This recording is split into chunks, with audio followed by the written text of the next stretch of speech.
quand même vu qu'il y a eu des sujets qui sont ressortis dans les discussions déjà, dans les débats. Donc, on peut parler de mobilité durable, on peut parler d'électrification. Il va y avoir des questions qui vous être posées, donc je suis certaine que les gens ici sont bien intéressés à connaître ce que vous avez à dire sur le sujet.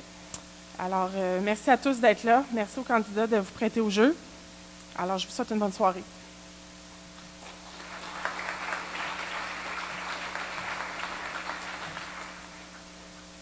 Bonsoir tout le monde. Merci au Conseil régional de l'environnement de l'Estrie d'organiser ce débat. Merci aux candidats et candidates de vous prêter au jeu de ce débat ce soir. Il y a maintenant environ 6 mois, il y a 11 organisations environnementales à travers le Québec qui se sont mis ensemble, qui se sont dit quelles devraient être les priorités du prochain gouvernement. On en a identifié 23 et on a écrit à tous les partis pour leur dire comment ils réagiraient à ces propositions-là. Tous les partis ont répondu à ce questionnaire et il y a 2 semaines, on a publié, Équiterre a publié, mais les 10 autres organisations environnementales aussi ont publié les résultats de ce questionnaire dans le but de faire en sorte que les électeurs soient mieux informés lorsqu'ils vont aller voter sur cette question de l'environnement qu'on a eu tendance dans le passé à sous-estimer. Pourtant, l'environnement, élection après élection, fait toujours partie du top 4, du top 3, du top 5 des priorités des électeurs. La boussole électorale de Radio-Canada la mettait en 4e position. Derrière quoi? Derrière la santé, l'éducation et l'économie. Est-ce que c'est surprenant que l'État québécois, qui dépense 40 de l'argent du gouvernement québécois est dépensé pour la santé, est-ce que c'est surprenant, et 20 à peu près pour l'éducation, que ce soit les 2 priorités des électeurs? Non. On va voter en fonction de ce que vont avoir à gérer nos élus. L'environnement, c'est moins d'1% du budget de l'État et pourtant plus de 15 sur la boussole de Radio-Canada disait c'est notre priorité. Récemment, il y a un sondage qui a été fait auprès des lecteurs de la presse. 38 des lecteurs de la presse ont dit notre priorité pour cette élection-ci, ça c'est la semaine passée, c'est l'environnement. En 2e position, la santé était à 12 Donc, j'espère que cette élection-ci, on aura parlé un peu plus d'environnement. C'était le but de tout cet exercice-là. Donc, je vous remercie à tous et toutes d'être ici parce que c'est grâce à vous qu'on va parler d'environnement. C'est grâce au fait que c'est une priorité pour vous. Et je vous encourage, en quittant la soirée, de partager ce qui sera dit ce soir, mais aussi de partager justement ce tableau comparatif des partis pour que les gens dans votre réseau puissent aussi se faire une tête en fonction de l'environnement. Donc, bon débat et bonne fin de campagne aux candidats. Merci.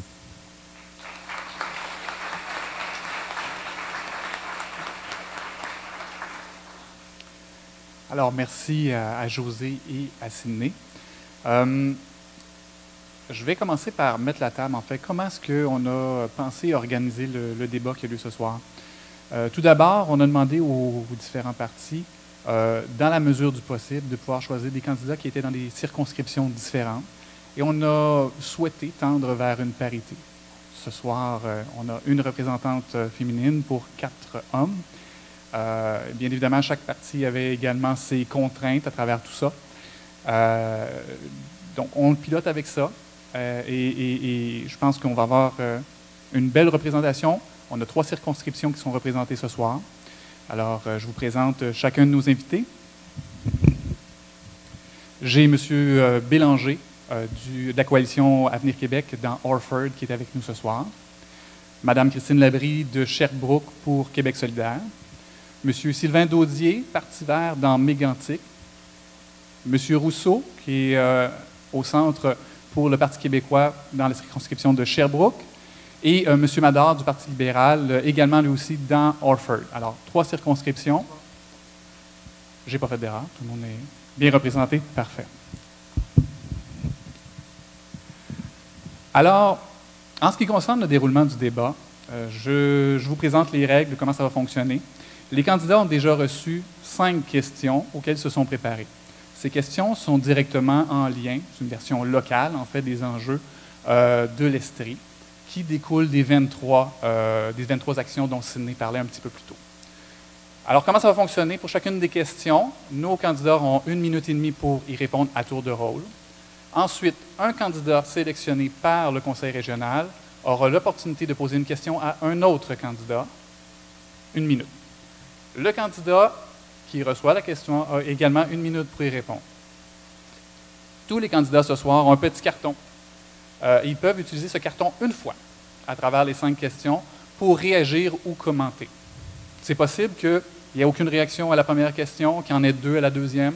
C'est libre à eux d'utiliser leur carton au moment voulu.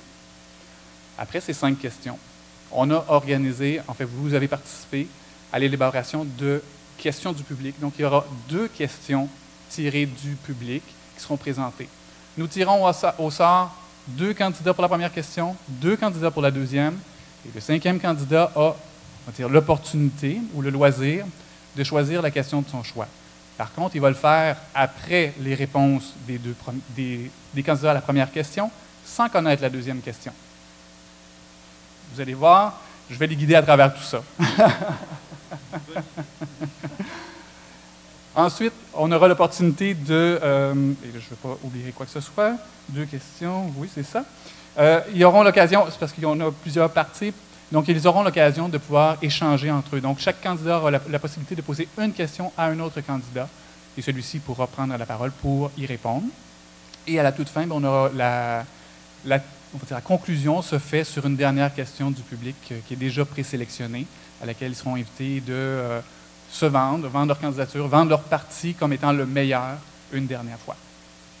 Alors, les thématiques ce soir qui seront abordées, bien évidemment, il y a le transport et la lutte au changement climatique, il y a la gestion des matières résiduelles, la santé des cours d'eau en Estrie. Je sais que c'est une préoccupation. Je sais pas si tout le monde est arrivé, mais je sais qu'il y avait des groupes sur la santé des cours d'eau qui étaient supposés être ici ce soir.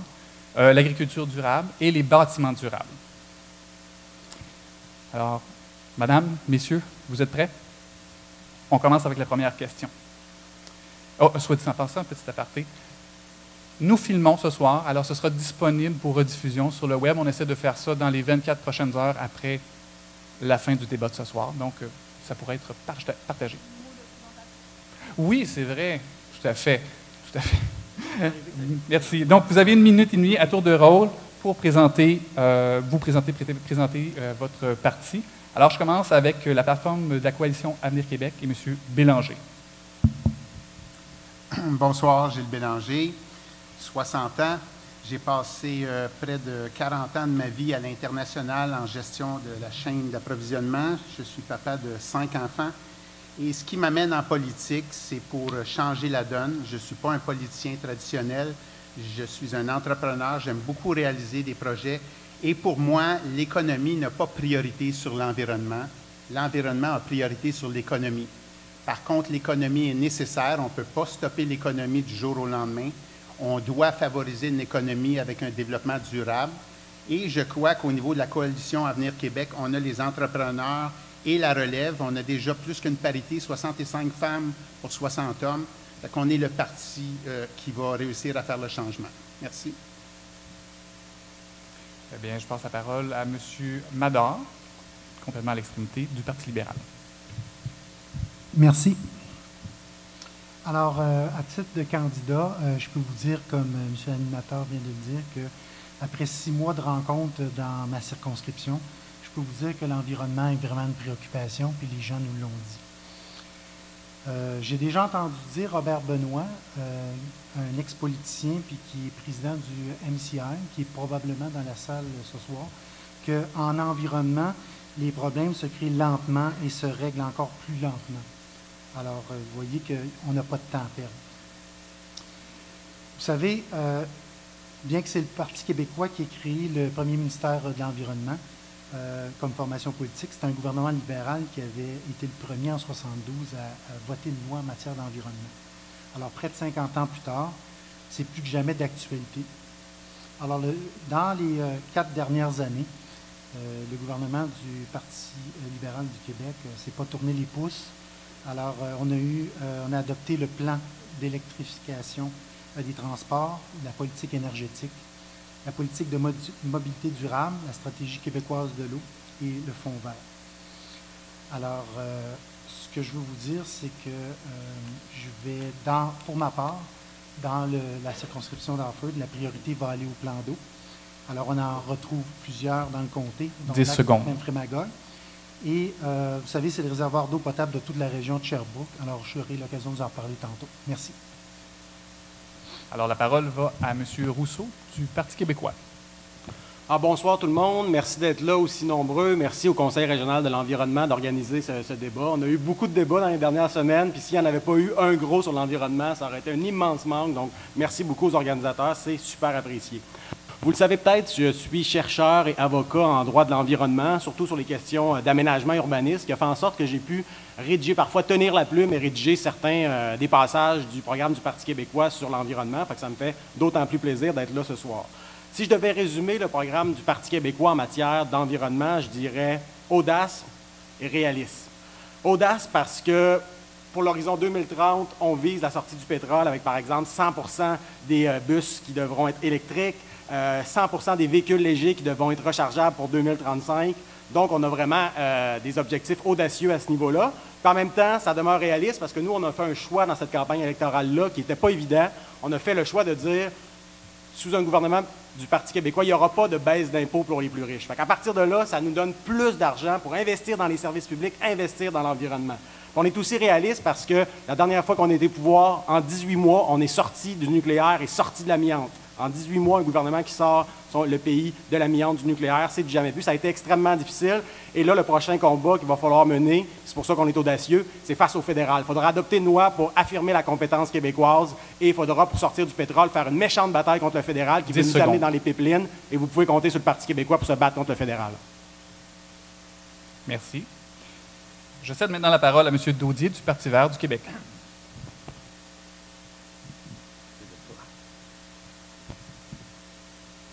Alors, bonsoir tout le monde.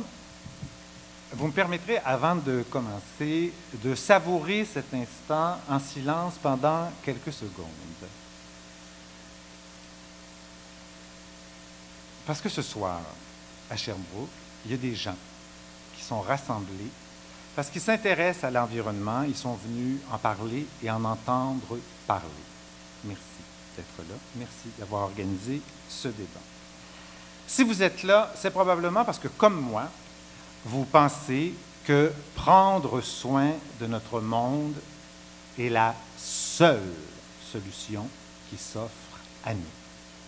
Et il ne s'agit pas de le faire avec des mesures verdâtres ou de le faire en 2030 ou dans 2 ans ou attendre qu'on soit un pays souverain pour toucher à l'environnement. Non. Je pense, de mon point de vue, qu'on doit agir maintenant. Et au Parti vert du Québec, ce qu'on pense, c'est qu'on doit littéralement bouleverser. Même si vous trouvez que ça se transforme lentement, je pense qu'il faut y aller rapidement. Et au Québec, on l'a déjà fait.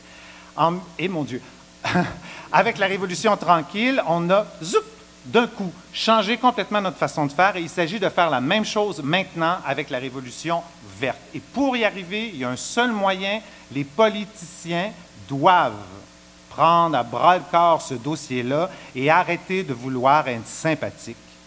Il y a des décisions qui ne sont pas drôles à prendre, puis il faut les prendre. Merci, vous êtes discipliné.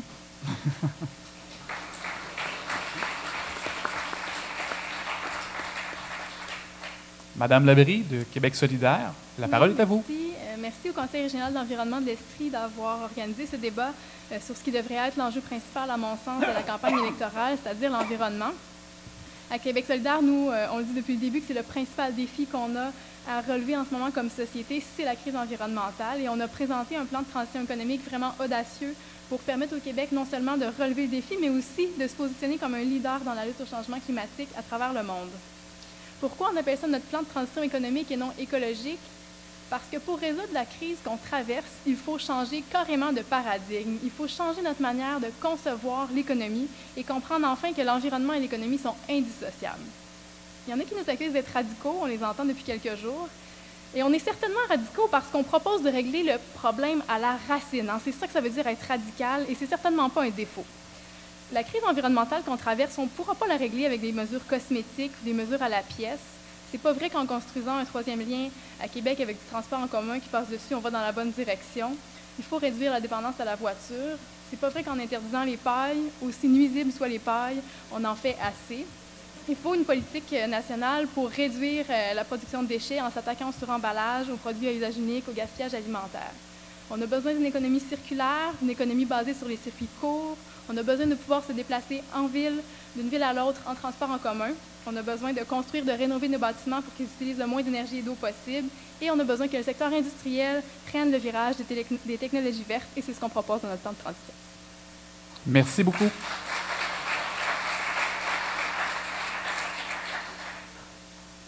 Alors là, c'est le bon moment. Première question de la soirée. Je vous rappelle, je pose la question, je vais vous indiquer dans quel ordre vous allez répondre. 1 minute et demie de réponse. Ensuite, un candidat que je vais mentionner aura l'opportunité de poser une question à un autre candidat, réponse et réaction. Alors, sur la thématique « L'enjeu des transports dans la lutte au changement climatique », le Québec a du mal à atteindre ses objectifs de réduction des émissions de gaz à effet de serre. Le parti qui prendra le pouvoir devra réviser et bonifier le plan d'action québécois sur les changements climatiques ainsi que la stratégie d'action. Le secteur des transports est le plus grand émetteur de gaz à effet de serre au Québec. Ce secteur inclut le transport des personnes, mais aussi celui des marchandises. En Estrie, le transport des individus est présentement très axé sur l'automobile à essence. Le transport des marchandises, pour sa part, est basé sur des carburants fossiles comme le diesel. Alors la question à laquelle je vous invite à répondre, que comptez-vous faire au cours du prochain mandat pour faciliter et encourager en Estrie le transport actif, pour améliorer l'offre des transports collectifs, pour accélérer l'électrification des transports et le développement des solutions pour le transport des marchandises, autant dans le milieu rural que urbain. Alors, la parole va à M. Rousseau. Vous avez 1 minute et demie pour commencer. Alors, merci beaucoup pour la question. Donc, puisqu'on parle du transport durable en Estrie, bien, il faut vraiment, je vais avoir une réponse vraiment par rapport à ça. Donc, nous, on a été parmi les premiers. En fait, moi, j'ai été le premier à m'engager à organiser un événement public sur le fameux projet de train Montréal-Sherbrooke-Boston. Puis, comme parti, au Parti québécois, tous les candidats de l'Estrie, on est la seule formation politique à avoir fait ça. Tous les candidats de l'Estrie, ensemble, on a pris cet engagement formel d'aller de l'avant avec le projet de train Montréal-Sherbrooke-Boston qui réduirait les gaz à effet de serre de 10 000 tonnes par année. Donc, ce serait vraiment un projet qui est fort important pour notre région. Mais ça ne peut pas être le seul projet. Ça doit être un projet qui s'inscrit dans un plan plus vaste, un plan de mobilité durable pour l'Estrie, pour la région administrative de l'Estrie. C'est-à-dire que chaque MRC en Estrie a ses initiatives qui peuvent être différentes selon les spécificités du territoire, mais ensuite, il faut mettre ensemble les différents plans des MRC pour avoir un plan de mobilité durable pour l'ensemble de la région de l'Estrie. Donc, on peut facilement penser que oui, le train serait un axe fondamental de ce plan de mobilité durable, mais ensuite, il faut que tous les services de transport collectif s'arriment à ce train-là pour qu'il y ait plus de gens possible à l'intérieur du train et pour que ça crée un tout cohérent. Donc, il faut que le ministère du Transport soit là pour appuyer les MRC et les organismes communautaires dans le domaine du transport, dans chacune des MRC, puis c'est vraiment tous ensemble qu'on peut se donner ce grand projet-là. Et là, ça ajoute à ça plein de mesures nationales qui seront également pertinentes pour l'Estrie. Merci. Alors, M. Daudier, du Parti vert, je vous cède la parole maintenant. Alors, vous m'entendez bien, même si je suis loin. Peu importe ce qu'on va vous dire ce soir ici, là, tant et aussi longtemps que le gouvernement n'est pas élu, c'est des propositions, c'est des idées, parce qu'une fois le gouvernement élu, surtout si les minoritaires, ce que nous espérons, tous les partis au pouvoir vont devoir tenir compte des programmes des autres. Donc, on s'entend là-dessus. Pour le Parti vert du Québec, bien que la question se porte sur Sherbrooke, sur la région, en tout cas de l'Estrie, il faut le voir aussi globalement. Parce que pour le Parti vert, on doit agir globalement, on doit penser globalement pour agir localement. C'est impossible que les MRC, que les sociétés de transport locales, s'il n'y a pas un élan qui vient du national, puissent faire quelque chose sur le terrain.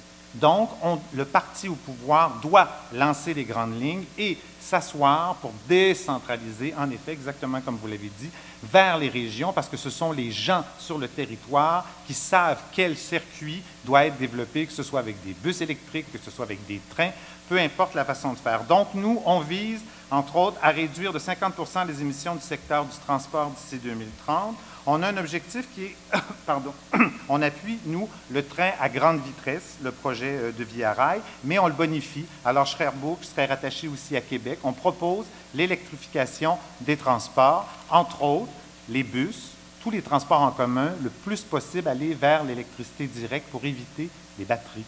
J'en reparlerai peut-être plus tard, on va voir. Merci. Donc, vous voyez, je ne fais pas nécessairement d'intervention si je vois qu'en avant, vous avez bien vu le temps qu'il vous reste. Alors, troisième réponse viendra de M. Bélanger pour la coalition Avenir Québec. Merci.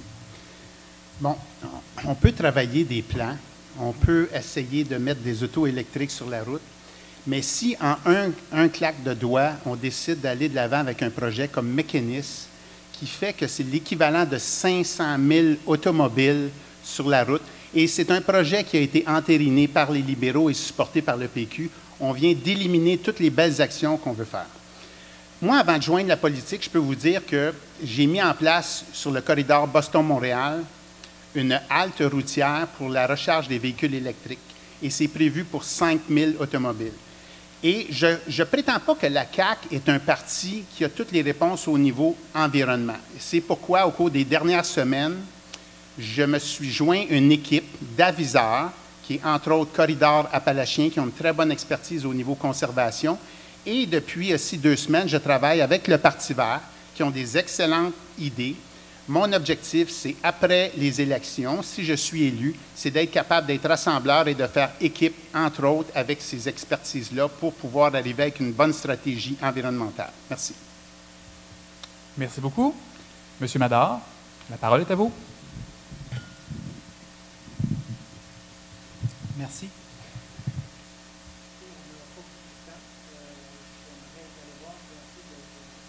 Je crois qu'on a un petit problème de micro. Il y a quelque chose qui doit s'être débranché, peut-être. 1, 2. Oui, parfait. Alors, ce que je disais, c'est que, compte tenu du temps qu'on a, je vais essayer de vous parler de choses concrètes. Puis moi, dans mon comté d'Orford. Alors, chez nous, effectivement, dans les dernières semaines, l'absence de transport en commun dans une municipalité comme Magog, évidemment, c'est certainement parce qu'on n'a pas une grosse population. Ça amène des problématiques pour les personnes âgées, pour que ce soit des rendez-vous médicaux, pour se déplacer, même pour aller jouer aux cartes, comme des gens que j'ai rencontrés cet après-midi, un groupe. Alors, il y a des projets pilotes qui ont été mis sur place dans le passé, mais je pense qu'on a un défi. Mon défi, ça va être de trouver des solutions en travaillant avec les MRC et avec la municipalité. Aussi, au niveau local, au niveau de la ville de Magog, la ville de Magog souhaiterait avoir une desserte ferroviaire dans son parc industriel. Alors, c'est un dossier fédéral, provincial. Je pense qu'on va être en mesure, je veux aider pour faire en sorte qu'il y ait moins de camions sur nos routes et puis qu'on puisse faire du transport davantage ferroviaire. Et comme M. Rousseau en a parlé tantôt, nous aussi, au Parti libéral, on a appuyé le projet de M. Robello, le train entre Montréal et Sherbrooke, avec un petit bémol, à savoir qu'on devait lier ça au transport de marchandises. 10 secondes. Merci. Merci beaucoup. Alors, Mme Labrie, à votre tour pour Québec solidaire. Oui, mais d'abord, pour nous, à Québec solidaire, c'est évident qu'on ne peut pas juste se contenter de remplacer les véhicules à essence par des véhicules électriques. En milieu urbain, on mise d'abord sur le transport collectif et on va le faire en investissant massivement pour qu'il devienne une alternative sérieuse à la voiture. Pour ça, il faut élargir les horaires, il faut améliorer la fréquence pour que ça réponde aux besoins des travailleurs, des travailleuses, de toute la population, pas seulement les étudiants. Il faut absolument que notre principale artère commerciale à Sherbrooke, la rue King, soit traversée par une ligne de bus à haute fréquence. Et j'ai déjà annoncé que sous un gouvernement de Québec solidaire, il y a 165 millions qui sont réservés justement pour le transport collectif à Sherbrooke, y compris le développement d'un lien ferroviaire avec Montréal. On veut aussi donner des fonds aux municipalités pour qu'elles développent leur réseau cyclable et améliorent la sécurité des piétons. C'est certain qu'on va appuyer des projets comme celui du pont cyclable, par exemple, dans lequel des citoyens s'investissent actuellement ici à Sherbrooke. Ce qu'on veut, c'est que les personnes qui vivent en ville, et pas seulement à Montréal, aient assez d'options de déplacement pour qu'elles puissent choisir à chaque fois qu'elles ont à se déplacer quel serait le meilleur moyen de déplacement et que ce soit le moins souvent possible la voiture individuelle. On sait qu'en milieu rural, le transport en commun est plus problématique. Nous, on va nationaliser le transport interurbain parce que pour nous, le transport en commun doit être un service public. Donc, on va s'assurer de remettre sur pied les connexions entre les villes et les villages. On va aussi électrifier les transports pour que les personnes qui n'ont pas le choix d'utiliser une voiture puissent le faire en augmentant le nombre de bornes de recharge publique. Et on va interdire la vente de véhicules à essence en 2030. On va également soutenir l'achat de véhicules électriques avec des incitatifs fiscaux. Puis pour le transport des marchandises, on veut également l'électrifier. Merci beaucoup. Alors, 5 réponses déjà à notre première question. Comme je l'ai mentionné, il y a maintenant un candidat. Ce sera M. Rousseau du Parti québécois qui aura la possibilité de poser une question. Vous avez 1 minute au candidat de votre choix et le candidat pourra répondre également dans l'espace d'1 minute. Oui, merci. Donc, ma question, c'est pour M. Madar. Donc, je suis bien heureux qu'à la suite du Parti québécois, le Parti libéral se soit prononcé en faveur du projet de train Montréal-Sherbrooke. Par contre, c'est toujours un petit peu la même chose là, lorsque qu'on a un bilan à porter, comme c'est votre cas.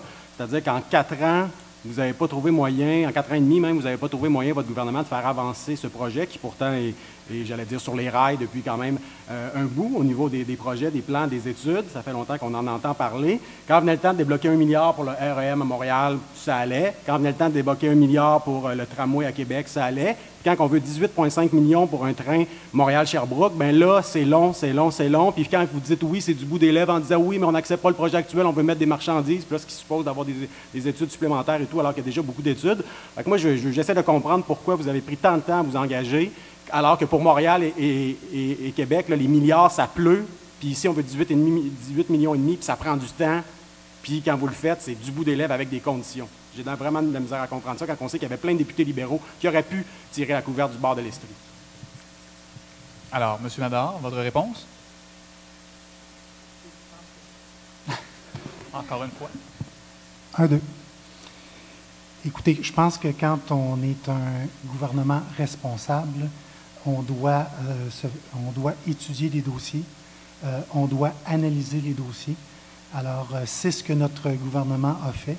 Oui, ça peut prendre un certain temps, mais un gouvernement responsable, c'est quelqu'un qui n'embarquera pas dans un dossier si on n'est pas en mesure de trouver, au niveau de la rentabilité, il faut trouver une rentabilité.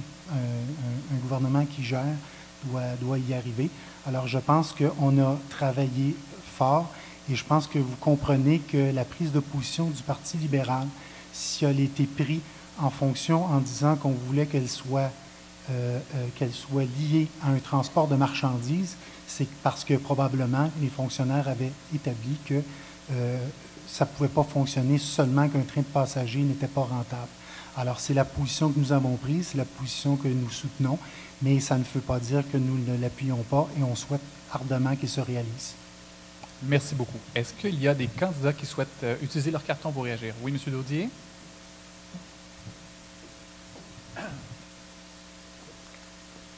J'ai perdu mon carton.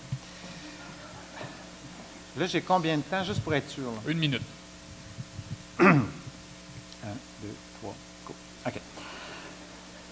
Ce que je voulais dire, c'est qu'on a entendu plein de mesures. Je reviens encore, les mesures verdâtres, là, ça suffit. L'OCDE le dit, on doit rapidement, d'urgence, augmenter la bourse du carbone. Alors, au Parti vert du Québec, on considère qu'on doit monter la bourse du carbone, donc à 200 $ la tonne en 2019. Quand je vous parle de mesures pas populaires, c'est celle-là. 40 $ par année par la suite. On n'a pas le choix, on doit cesser d'utiliser l'essence le plus possible. Donc, il faut essayer de le diminuer. Et on doit aussi en arriver à, quand vous achetez une voiture, cette année, ce qu'on a le plus vendu, c'est les petits camions et les VUS. Ça ne fait plus aucun sens. Donc, on doit obligatoirement augmenter la taxation pour l'immatriculation des gros véhicules. On n'a pas le choix, on doit le faire. 10 secondes. Et en conclusion, je vous dirai que la vente de voitures personnelles, on doit la diminuer. Alors, nous, on est contre la subvention aux voitures électriques, pas parce qu'on ne veut pas de voitures électriques, mais parce que c'est pas viable à long terme, parce que ça peut être aussi très polluant, les batteries.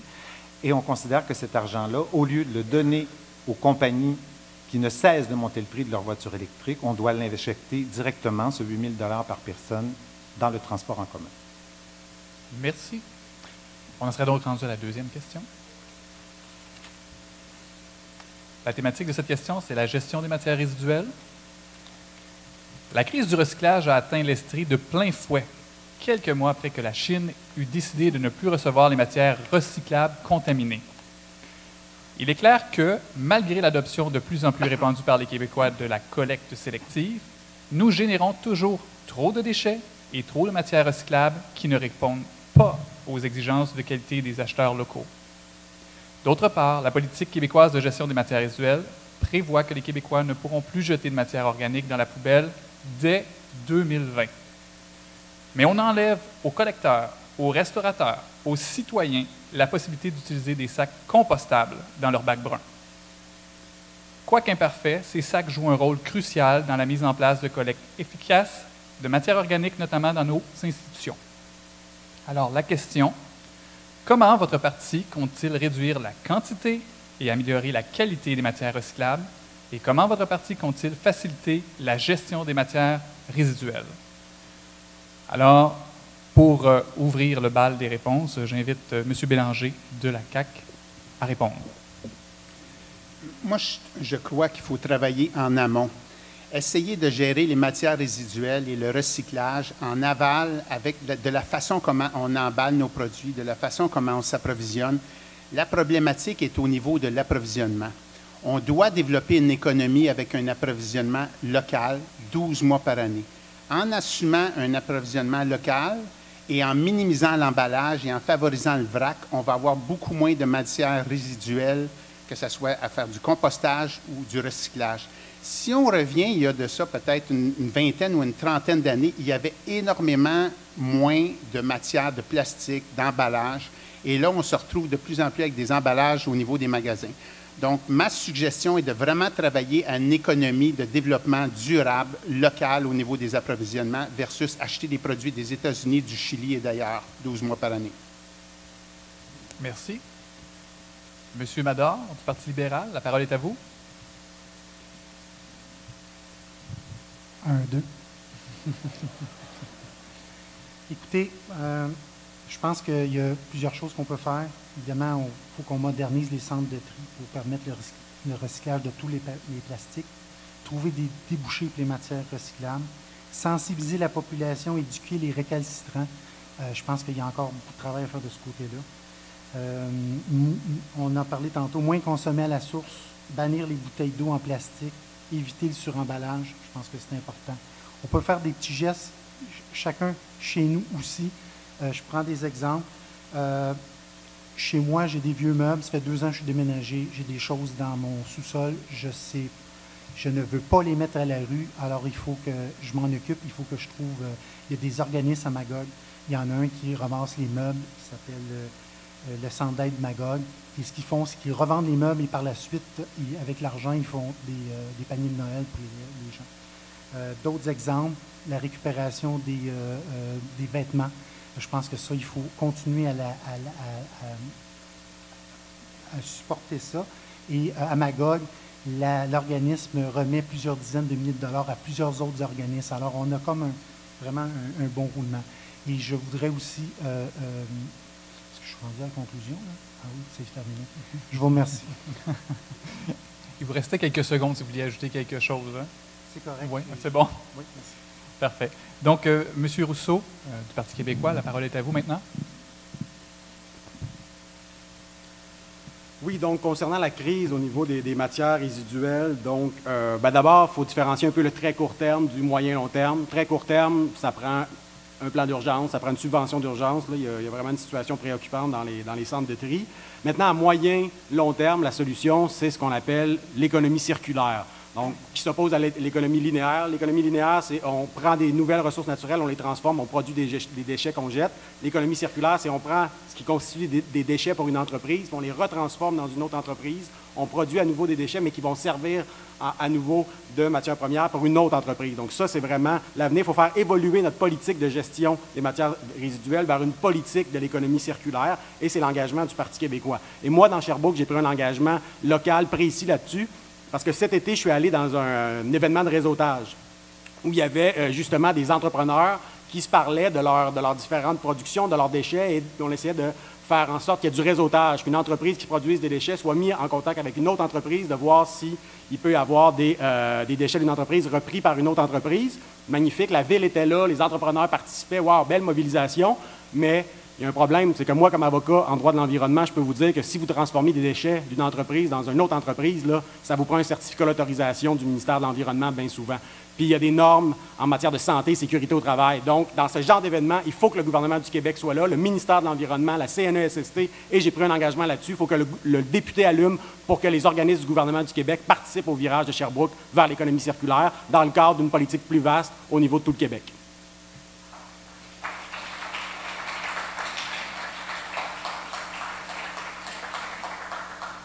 Je n'étais pas certain si on était pour rentrer dans le temps, mais félicitations.